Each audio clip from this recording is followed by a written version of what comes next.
Hello दोस्तों। तो यार कैसे हो आप लोग। जैसे कि आपने थंबनेल देख ही लिया होगा कि एक बार फिर पर्दे पर वापस आ रहा है आयरन मैन। मार्वल की इस फिल्म से हो रही है रोबोट की वापसी। साल 2019 में पूरी दुनिया भर में एक फिल्म के चर्चे सबसे ज़्यादा हुए और वो फिल्म है एवेंजर्स द एंड गेम। इस फिल्म को दुनिया भर में पसंद किया गया है। एवेंजर्स पसंद करने वाले लोगों के लिए इस सुपर हीरोज से भरी फिल्म इमोशनल भी रही। दरअसल इस बार इस फिल्म में आयरन मैन यानी कि Bollywood actor Robert Downey junior के किरदार को ख़त्म कर दिया गया। दरअसल फिल्म के आखिर में दिखाया जाता है कि कैसे थेनोस को ख़त्म करते हुए खुद आयरन मैन अपनी जान दे देता है। जब किसी ने भी सीन देखा उसकी आंखों से आंसू निकल पड़े, क्योंकि सबका चहेता सुपर हीरो पर्दे पर दोबारा कभी नहीं दिखेगा। लेकिन अब खबर आई है कि एक बार फिर से आयरन मैन की वापसी हो रही है। सुनने में आपको जरूर अजीब लग रहा होगा, लेकिन ये सच है। एक बार फिर से पर्दे पर आयरन मैन नजर आएगा। रिपोर्ट के मुताबिक आयरन मैन जल्दी ही फिल्म ब्लैक विडो में दिखेगा। रिपोर्ट के मुताबिक ब्लैक विडो यानी एक्ट्रेस नताशा रोमानोफ जो एवेंजर्स में मर जाती है, अब उन्हें आखिरकार उनकी सोलो फिल्म मिल गई है। इस नई ब्लैक विडो फिल्म में Scarlett Johansson lead role play करती हुई दिखेंगी और film Captain America Civil War और एवेंजर्स एंड गेम में उनकी मृत्यु के कारण होने वाली घटनाओं से पहले की होगी। रिपोर्ट के अनुसार black Widow film Robert Downey junior को आयरन मैन के रूप में देखा जाएगा। हालांकि यह अभी भी कंफर्म नहीं है कि उनका हिस्सा फ्लैशबैक में होगा। अब ऐसे में आयरन मैन की फैंसी खुशी का ठिकाना नहीं रहने वाला है। भले ही फ्लैशबैक में ही सही, लेकिन हाँ, उनका सुपर हीरो फिर से पर्दे पर दिख सकता है। फिलहाल आप सभी को इंतजार है फिल्म के रिलीज होने का। अब क्या फ्यूचर की एमसीयू की मूवीज में आयरन मैन वापस आएगा या नहीं, तो चलिए इन सारे सवालों के जवाब जानते हैं। Fan favourite Iron Man Tony Stark को हमने आखिरी बार एवेंजर्स एंड गेम में देखा, जहां टोनी ने स्नैप करके पूरे ब्रह्मांड को बचाया पर खुद को सैक्रिफाइस कर दिया। इसे मार्वल यूनिवर्स और उसके फैंस कभी नहीं भूलेंगे। तो इतने बड़े कैरेक्टर खोने के बाद क्या एमसीयू उन्हें कभी वापस लाना चाहेगा? लेकिन यहाँ पर हम कुछ ऐसे रीज़न के बारे में बात करेंगे जिससे आयरन मैन के एमसीयू में वापस आने की संभावना काफ़ी ज़्यादा है। मार्वल स्टूडियो ने आयरन मैन को मारने से पहले ही सोच रखा था कि उसे वापस कैसे लाना है, क्योंकि उन्हें भी लगा कि जिस कैरेक्टर को लोग इतना पसंद करते हैं उसके जाने के बाद मार्वल फैंस कम ना हो जाएं, जिससे उन्हें कोई नुकसान उठाना ना पड़े।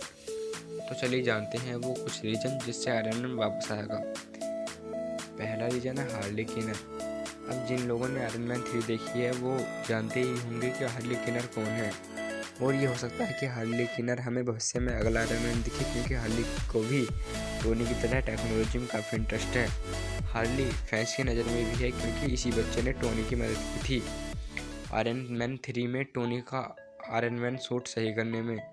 इसके अलावा ये हमें एवेंजर्स एंड गेम में टोनी के फ्यूनरल में भी दिखा था, तब तक ये बड़ा हो गया था। इसलिए हार्ली किनर बड़ी वजह हो सकता है कि यही बाद में आयरन मैन बने, क्योंकि टोनी के फ्यूनरल में जितने भी लोग थे वो सब लीड रोल के थे, जिसमें से ज़्यादातर सुपर हीरो ही थे।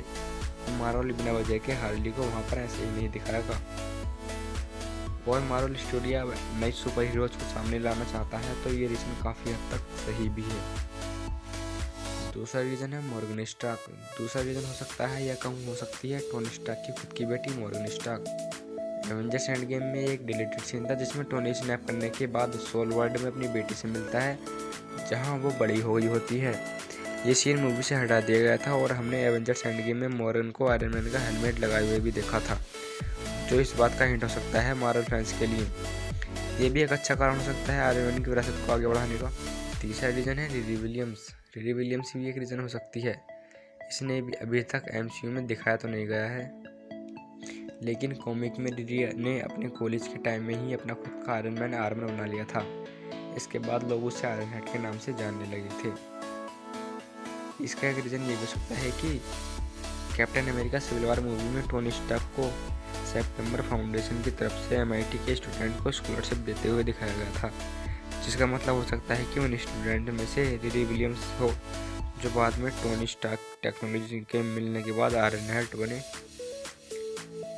फोर्थ रीज़न है टोनी स्टार्क AI मतलब आर्टिफिशियल इंटेलिजेंस। ये रीज़न मुझे पर्सनली काफ़ी हद तक सही लगता है कि हमें आयरन मैन आगे कुछ इसी तरह दिखाई दे। तो चले देखें कि ये सबसे अच्छा रीज़न क्यों है। एवेंजर्स एंड गेम में हमने आखिरी सीन में देखा था कि टोनी ने अपनी फैमिली के लिए एक मैसेज रिकॉर्ड करके रखा था, क्योंकि उसे पहले से लग रहा था कि अगर वो न रहा तो ये मैसेज उसकी फैमिली को मिल जाएगा। ये मैसेज टोनी ने शायद जब रिकॉर्ड किया था तब उसने टाइम मशीन बनाई थी। टोनी हमेशा फ्यूचर को लेकर तैयार रहता था। उसे पता था कि आगे भी पृथ्वी में नए खतरे आएंगे और इसके लिए लोगों को स्टार्क टेक्नोलॉजी की ज़रूरत पड़ेगी। इसलिए हो सकता है कि टोनी स्टार्क ने अपनी पूरी मेमोरी और इंटेलिजेंस को कंप्यूटर फॉर्म में स्टोर करके रखा हो, जिससे बाद में कोई प्रोग्राम करके टोनी का एआई बना सके, जैसे एवेंजर्स एज ऑफ अल्ट्रॉन में विजन को बनाया गया था। इसमें अच्छी बात ये भी है कि वो एआई बिल्कुल टोनी की तरह ही दिखेगा और बात करेगा, जिससे लोगों को उसकी कमी भी नहीं खलेगी। फिफ्थ रीजन है time travel. Avengers Endgame में हमने देखा कि अब एमसीयू में टाइम ट्रैवल भी मुमकिन हो गया है, जिससे किसी को भी पुराने समय से नए समय में लाया जा सकता है। जैसे कि 2013 की नेबुला 2019 में आ गई थी और फिर थैनोस और उसकी पूरी आर्मी भी। पर ये इतना आसान नहीं है। एवेंजर्स को पता है कि समय के साथ खेलने से कितनी बड़ी गड़बड़ हो सकती है, इसलिए वो ऐसा तब तक नहीं करेंगे जब तक उन्हें टोनी की बहुत ज़रूरत न हो। लेकिन ऐसा ज़रूर हो सकता है कि अगर एमसीयू में दोबारा किसी एवेंजर ने टाइम ट्रैवल किया तो हो सकता है कि वो पुराने समय में टोनी स्टार्क से मिले, जहाँ हमें एक नई स्टोरी देखने को मिले। अगर ऐसा हुआ तो हो सकता है कि वो नया एवेंजर पुराने टोनी को फ्यूचर बताए, जिसमें ऐसा कुछ हो जिससे टोनी पृथ्वी पर एक सुरक्षा कवच बना ले, जैसे वो एज ऑफ अल्ट्रॉन में करना चाहता था, जिससे कि वो सारी दिक्कतें न झेलनी पड़ें जो उन्होंने झेली। ये देखना हम सबके लिए बहुत ही मज़ेदार होगा। यहाँ पर हमें एक नई संभावना देखने को मिलेगी। अब क्योंकि मार्वल ने पहले से ही हिसाब लगा रखा है कि आयरन मैन वापस कैसे आएगा, तो ये तरीका काफ़ी अच्छा होगा। और लास्ट रीजन है Tony Stark terms and conditions. Iron Man के वापस आने का आखिरी कारण हो सकता है उसे प्ले करने वाले एक्टर रॉबर्ट डॉनी जूनियर की कुछ शर्तें जो उन्हें मार्वल और सोनी स्टूडियो से की। क्या है वो शर्तें, आइए देखें। तो रॉबर्ट भाई साहब ने मार्वल स्टूडियो से अपनी फीस बढ़ाने को कहा। वैसे भी वो मार्वल के सब एक्टर से ज़्यादा ही पैसे लेते थे। रॉबर्ट डॉनी जूनियर ने मार्वल स्टूडियो से ये भी कहा वो एमसीयू में तभी वापस आएंगे जब उनकी वाइफ यानी एवर फोर्ड्स का रोल ग्वेंथ पैल्ट्रो ही प्ले करेंगी और स्पाइडरमैन का रोल टॉम हॉलैंड। तो टॉम हॉलैंड को लेकर चिंता नहीं है, क्योंकि उन्होंने मार्वल के साथ लंबा कॉन्ट्रैक्ट साइन किया है। तो दिक्कत ग्वेंथ पैल्ट्रो के साथ है। और रॉबर्ट डॉनी जूनियर तभी वापसी करेंगे जब मार्वल स्टूडियो और सोनी स्टूडियो दोनों मिलकर स्पाइडरमैन की मूवीज बनाएंगी, जो कि बहुत अच्छी बात है। अगर मार्वल और सोनी दोनों मिलकर काम ना करती तो हमें स्पाइडरमैन फार फ्रॉम होम जैसी बढ़िया मूवी नहीं मिलती। इन सब के लिए अलावा मैं आपको एक बात बताना चाहूँगा जो मार्वल फैंस को काफ़ी अच्छी लगेगी। अभी से करीब कुछ समय पहले एवेंजर्स एंड गेम ने अपना 1 साल पूरा किया। इसी मौके पर मूवी के डायरेक्टर जो रूसो ने अपने साथ इंस्टाग्राम पे बात कर रहे थे। उनके साथ रॉबर्ट डॉनी जूनियर भी थे। जो रूसो ने उन्हें कहा कि उन्हें मार्वल मूवीज बनाने में बहुत मज़ा आया। रॉबर्ट डॉनी जूनियर ने उनसे कहा कि वो वही करेंगे जो फैंस उन्हें करने पर मजबूर करेंगे। उन्होंने कहा ये मार्वल फैंस के ऊपर छोड़ना चाहते हैं, तो अगर मार्वल फैंस ज़्यादा जोर देंगे तो रॉबर्ट डॉनी जूनियर वापस आएंगे।